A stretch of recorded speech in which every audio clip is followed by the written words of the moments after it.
Down 1.7% here, a loss of 37 points or so. We're down over 16%. We're now down 43%. It was the worst day on Wall Street since the crash of 1987. So horrible. We've had an 8-day losing streak in the Dow that in percentage terms puts it on par, close to the loss suffered in that crash in 1987.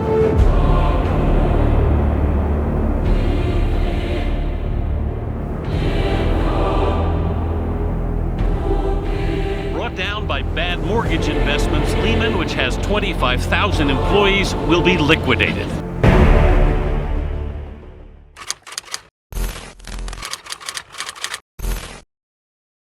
Sejarah uang dimulai dengan sistem barter, di mana barang atau jasa ditukar dengan barang atau jasa lainnya.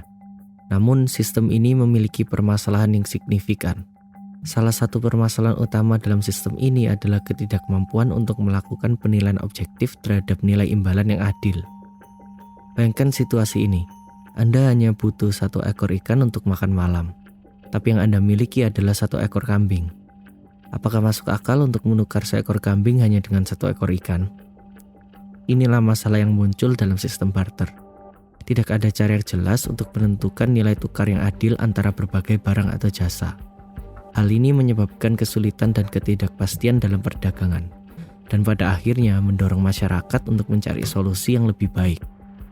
Keterbatasan ini mendorong masyarakat untuk menciptakan sistem yang lebih efisien, yang akhirnya menjadi konsep uang seperti yang kita kenal saat ini.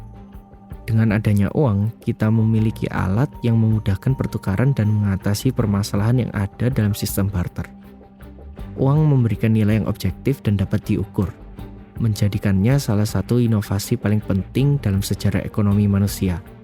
Dengan hadirnya uang, manusia menemukan cara yang lebih baik untuk berdagang dan memfasilitasi kehidupan ekonomi yang lebih lancar dan efisien. Dalam keterbatasan tersebut, kita menyadari bahwa fungsi uang bukan hanya sebagai alat tukar, tapi juga sebagai store of value.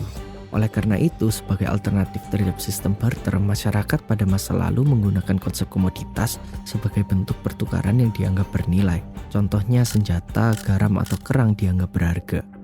Namun pendekatan ini memiliki kelemahan karena barang-barang tersebut dapat diproduksi ulang, sehingga kehilangan store of value. Prinsip dasar ekonomi bahwa ketika supply meningkat, demand akan cenderung turun.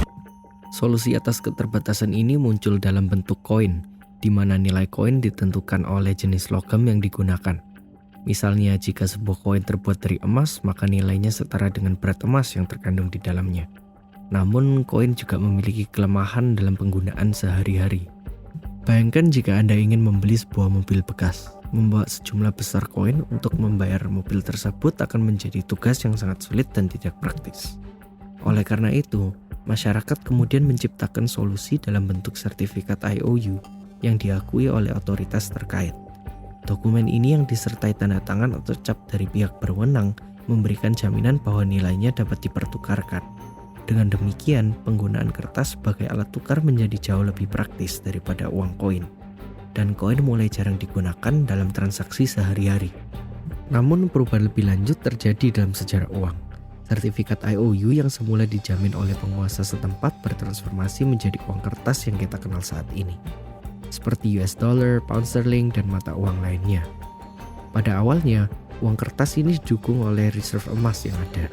Tetapi seiring berjalannya waktu, pemerintah memiliki kecenderungan untuk mencetak lebih banyak uang kertas, yang akhirnya membuat nilai US dollar dan mata uang lainnya tidak lagi setara dengan reserve emas yang ada.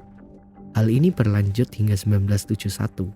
Saat Presiden Nixon pada Bretton Woods Agreement menyatakan bahwa mata uang US dollar sepenuhnya melepas standar emas.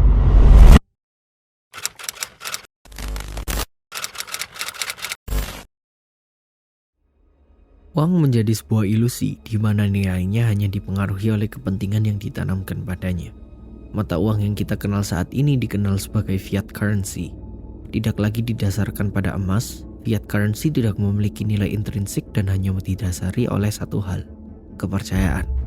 Yang terjadi adalah, dengan mata uang fiat yang kita pegang sekarang, kita mempercayai sepenuhnya kebijakan pemerintah atas negara tersebut, yang berakhir buruk pada tahun 2008.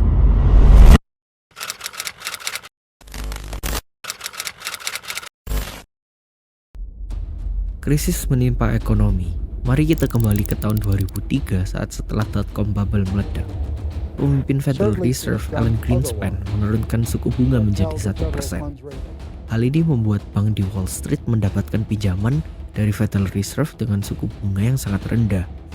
Karena pinjaman ini sangat murah, bank-bank ini menjadi serakah dan meminjam lebih banyak uang untuk membuat CDO. Masalahnya adalah orang harus membeli rumah dan membayar down payment. Lalu broker menghubungkan mereka dengan pemberi pinjaman yang disebut prime mortgage.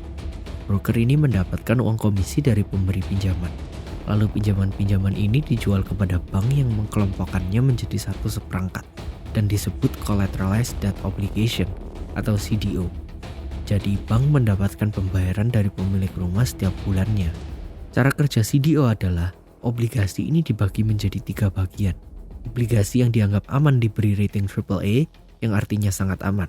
Lalu yang oke diberi rating BBB, dan yang beresiko tidak diberi rating sama sekali. Ketika uang masuk, yang pertama kali dibayar adalah yang punya rating AAA, lalu yang BBB dan yang beresiko paling akhir. Jika pemilik rumah tidak bisa bayar, maka bagian bawah dari CDO tidak akan mendapatkan banyak uang. Dan kemudian dibuatlah subprime mortgage yang memberi pinjaman pada orang yang sebenarnya tidak mampu membayar, tidak perlu punya penghasilan yang tetap, tidak perlu membayar uang muka, dan tidak perlu bukti dokumen. Tapi masalahnya, jika pemilik rumah banyak yang tidak bisa bayar, maka rumah-rumah tersebut disita oleh pemberi pinjaman. Hal ini seperti bom waktu yang sangat beresiko. Banyak dari mereka yang tidak bisa bayar, dan bank-bank punya banyak rumah yang tidak bisa dijual. Karena harganya turun, orang-orang tidak lagi tertarik membeli rumah. Bank-bank mulai kesulitan karena mereka memiliki banyak rumah yang tidak bisa dijual, dan hutang yang sangat tinggi mengakibatkan seluruh ekonomi terganggu, uang tidak beredar, dan banyak orang jatuh bangkrut. Dengan puncak masalah ekonomi pada tahun 2008, dunia dihadapkan pada kenyataan pahit mengenai kerapuan sistem keuangan global.